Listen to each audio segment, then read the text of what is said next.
that happened the most with Lee would be what I would call higher order thinking skills, where he was reflecting on how he was learning. What did he want to learn through this experience?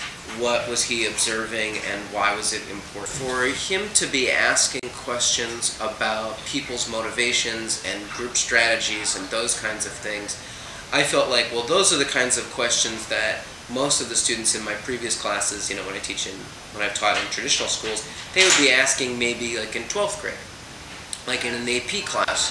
What I think he was learning the most through this project was learning how to learn.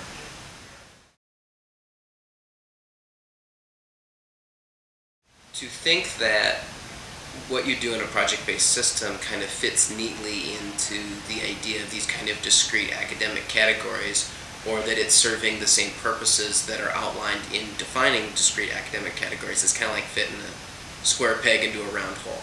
So, I mean, I can tell you that, did Lee develop his skills in the area of arts in dramatic performance? Yes, I think that he did. He's also developing his language arts skills, because he's trying to write down his observations in these journals, which I would be giving him feedback. And then also he's developing a way to put complex thoughts on paper, which is something that high school students, grades 9 through 12, have a very difficult time doing. Their tendency is to oversimplify and to find a formulaic way. And they're taught very formulaic ways to put very simplistic ideas on paper.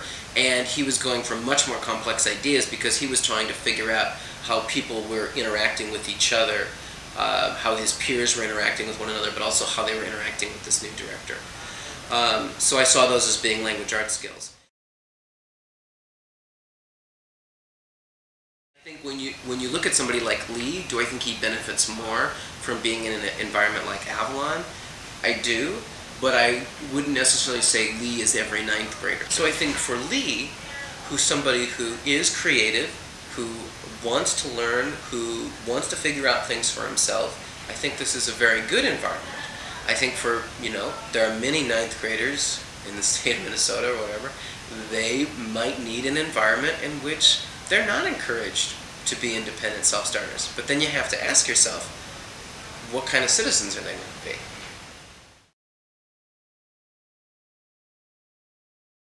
So what's exciting about what's going to happen for Lee, I think, as he moves into future projects, is he's going to have to contend with the idea that just because I give him some advice or give him some suggestion, he has to sift through that and figure out what's going to work for him. And for a 9th grader to even grasp that idea is kind of amazing. So I'm looking forward to future projects that will continue to be creative, but will also, I think, reflect more and more some of the questions that I ask him.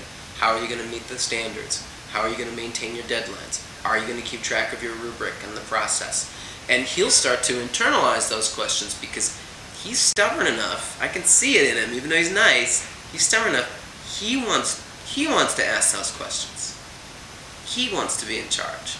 And that's much more exciting, because then we get to have many more conversations about how he's learning. We can have that kind of metacognitive sort of conversation that you don't even have with college students, you know? But he's having it right now.